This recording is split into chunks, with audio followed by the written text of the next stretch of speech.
Welcome to Conscious Conversations. What is Conscious Conversations? It's a podcast, and it's a podcast that explores and talks to people that are living really conscious, authentic, and purposeful lives in a really mindful way. And why do I do this? It's a really good question because I love to, and I'm a life coach and I'm a meditation teacher, and I love to catch up and learn from people that have been really successful on their own path.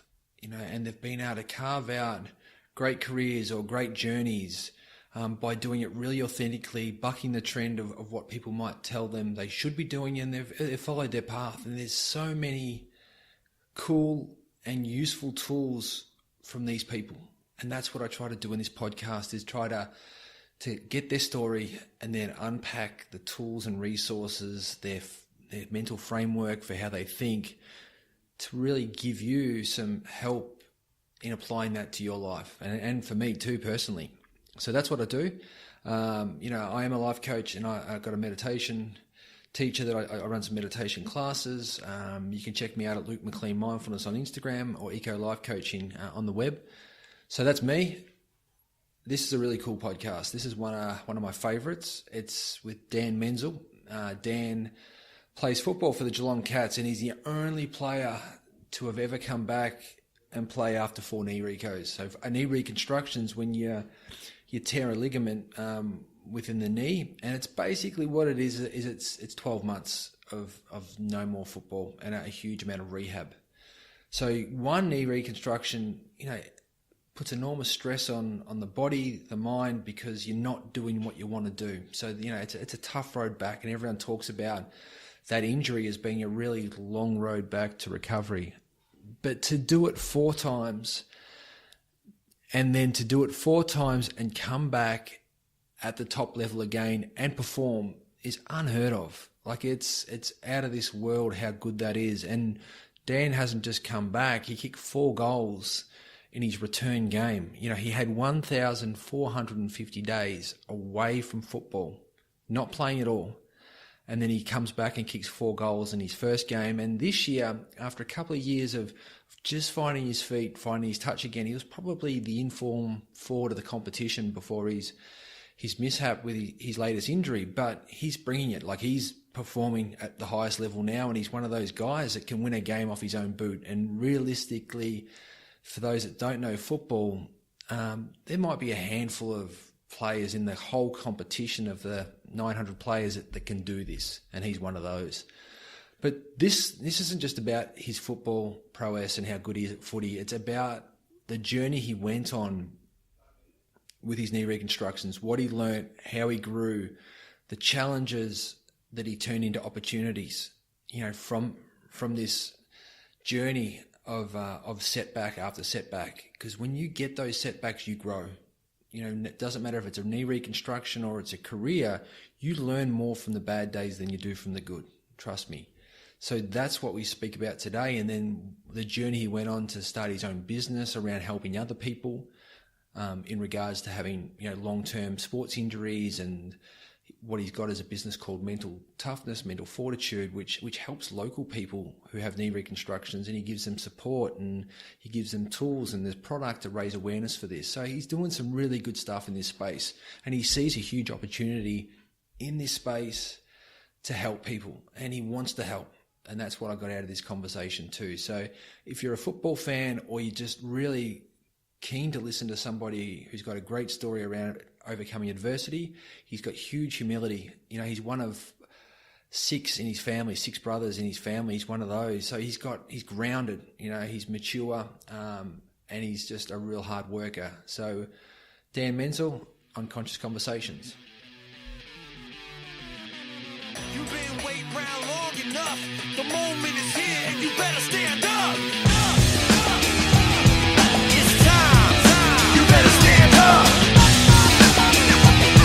It's time. You better stand up. It's time. You better stand up. All right. Just check your mic, mate. Yeah, 1, 2, 3, 4. Yep, perfect. Okay. Dan, thanks for coming on, mate. Really excited to get you on. Because of your story, that you've overcome, and obviously, you know, it's been a couple of years of solid footy since the last Rico, but more so to get and to talk to people about what that journey was like, and with, you know, a journey that you had so much adversity, how you grew from that journey, because I'd imagine that there was quite a steep learning curve for yourself personally, that you don't get to do what you're here to do from a professional point of view, and how you adapt and grow from there. But I'd love to start, mate, you know, growing up as a kid, what were your family values, and sort of what was that like for you, and what did mum and dad instill in you that, you know, that held strong through those times? Yeah, thanks, Lukey. I think for me, I've got 5 brothers, so 6 boys growing up. So in terms of sports and all that sort of stuff, footy, we're always in the backyard playing. So that competitiveness was always there, and certainly helped growing up. But also at the same time too, I had a few older brothers as well that were very good at almost being father figures in a way. My parents were split up, and I guess they helped us through, but also understood, I guess, the balance of being competitiveness and actually having a crack, but also looking after us as well. And I think mum especially is a very independent person and very driven person. I think I've got some of my values from her, and I think it's certainly helped me throughout my recoveries and throughout my setbacks, that she's always been one who's gone, I know you can overcome this and you will overcome this, and that's something that she's instilled in me, and that's something that I definitely grew up with. Yeah, okay. That's really, so whereabouts in the brother lineup do you situate yourself? I'm in the middle, so I have 3 older brothers and 2 younger brothers. So it's good. I've got a couple of the 2 eldest, they're about 10 years older than myself and pretty much the rest of us as well. So they've been really good throughout juniors, but even now they're great for me to bounce things off and just to learn things from. And but at the same time, yeah, like I said, we always had something going on in the backyard, and we're very active because there was so many of us. How much did you, like, when you reflect on that, how much did you actually, you know, whether it's, you know, just by watching or actually got taught, but how much did you learn from your brothers, especially the older ones initially, and then how much of that did you feel a responsibility then to pass on to the younger brothers, being right in the middle? So, you know, I'd imagine that those backyard moments were real coaching and learning moments for you. Yeah, absolutely. I think of my 2 eldest, Matt is the second eldest, and he played footy all through juniors, all the way through to senior level in South Australia, and he was always passing on knowledge, but also just different things that he learned along the way, that he'd always be like, make sure you don't do this, I went down this path, or try and steer towards this. So he was really good at just keeping things simple, but also keeping us on track. And so he's been a massive help for me. But then conversely, like you said, to the 2 younger brothers, and especially Troy, who's my youngest brother, we were probably the closest 2 brothers because we both love footy. We both did so much together. Troy's 3 years younger than me and got drafted to Carlton and Adelaide as well. So we, I guess, experienced a lot of the similar things growing up, and going through the draft and playing SANFL footy. And so it's one that I think you're spot on. I was so lucky that I had my older brothers to help me through what I was going through, that I guess I could understand how much of a difference it actually makes, and I was able to try and pass it on to Troy and help him. And Troy was certainly aware of that having 5 older brothers, one, he obviously was ready for anything in physical contact. He was more than ready for, because he was playing against us who are much older than his players that he'd play against. But 2, he did pick up a lot from us and learn a lot from us, and that's one that I reckon he would probably admit that he almost would say he had an easier road into the AFL system than probably myself, because I'd been there and done that, but also he had 5 brothers who just was able to steer him in the right direction. Yeah, and I think you made a really good point, Mans, in terms of there's a huge, you know, difference between, say, a guy that gets drafted who's got no brothers or sisters, and someone that's got older brothers and sisters, especially ones that have been in the system or been at a high level, because there's the physical attributes, but there's the ability to be able to talk at a more senior level to older players to be able to have a conversation. And you'd see this every year where you get some kids that can hold a conversation and others that really battle because they're just not used to it. They're not practiced in that skill. Yeah, absolutely. I think it's spot on, especially with Troy as well. He was fast-tracked in his development through having us 5 older brothers, and you pick up different things. But yeah, I remember looking at him when he was coming through the draft and when he was 16 and 17 and thinking, wow, you're a long way ahead of where I was at that time. And it does make a difference because guys who just haven't been put in those positions before, you see them at the club and they're out of the comfort zone and you think, yeah, they are still very raw and they're still very young and immature. And it just does take that little bit longer for them to develop. So it's one that you've got so many things going on, especially in your draft year too, with year 12 to finish and other things like that, that if you have got the little heads up on a couple of things that are coming at you, it does make things much easier and much smoother transition for you as well. Yeah, okay. And the household, just imagine it. I've got 5 of my own kids, so I just imagine it was, what's the energy like in that house? Especially, is there a real care for mum to look after her and make sure that, you guys do your dishes and clean your room and there's a respect there? Was that really instilled into the whole brothership and also the family? Yeah, it was. I think as much of that was from mum, and I think mum...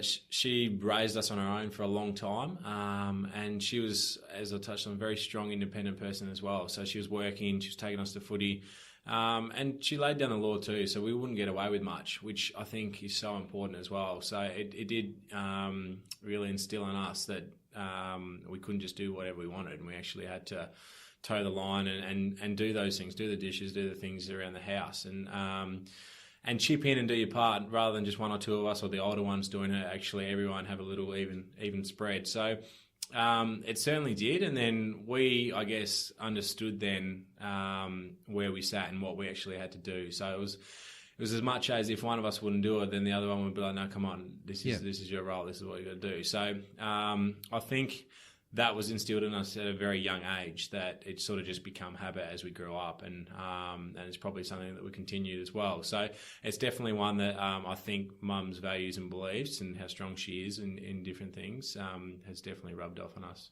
And growing up, did you have the awareness of the self-awareness growing up to, was there a moment in time where you realised, gee, mum is really strong and she is really independent, that you realised it? Was there an age or a time? Probably not until I was out of school and out of home as well at the same time. I think you do pick up things when you're in environments, but it's much easier, or it's actually much more known to you when you move out of that environment. And I did know that mum was pretty strong, and I also thought different things, you'd be at footy and how different parents would react. And I remember thinking, wow, mum handles these situations much better than most. But it's almost taken that for granted a little bit because you're in the situation, you're in the here and now, that it's sort of like, I know we've got it good, but that's how it is, sort of thing. So I guess it's not until you probably do move away from that you can take a step back and see it as it is and actually think, and I did think that in my first year at the club in Geelong. I remember thinking, I'm pretty lucky the position I've got into, and mum's been a massive role in that and actually played a bigger role than what I probably understood through my junior years. Yeah, it's amazing when you get that little bit of space to reflect. And I'd imagine also, Dan, in terms of, being, a talented footballer, that you got grounded really quickly back home. As soon as you got back home, it was sort of not the gold carpet treatment or red carpet treatment. It's back to the dishes, it's back to the chores, it's back to pulling your weight within the house because there's things to do. Yeah, absolutely. And I think, mum was obviously very big on that, okay, you might be in the papers now and you might, things might be looking pretty good for you and you might be getting paid a bit more than what you used to get and everything else. But at the same time, it doesn't change anything from the rest of your brothers. And that's what it's great with, not just family, but close mates as well. I remember speaking with my mates when I was probably 19, 20, and you have people come up to you and real nice, and your mates still bag you out and still treat you exactly the same way. And I remember saying to them, don't ever change with that around me in any situation, because that's why you're closest mates, because you can cop that from them, because that's what you want. That's that bond. So I think very much with my brothers and my mates, that is very much the case. And it does. It keeps you grounded, but it also, it actually makes you, I guess, really understand, but also warrant and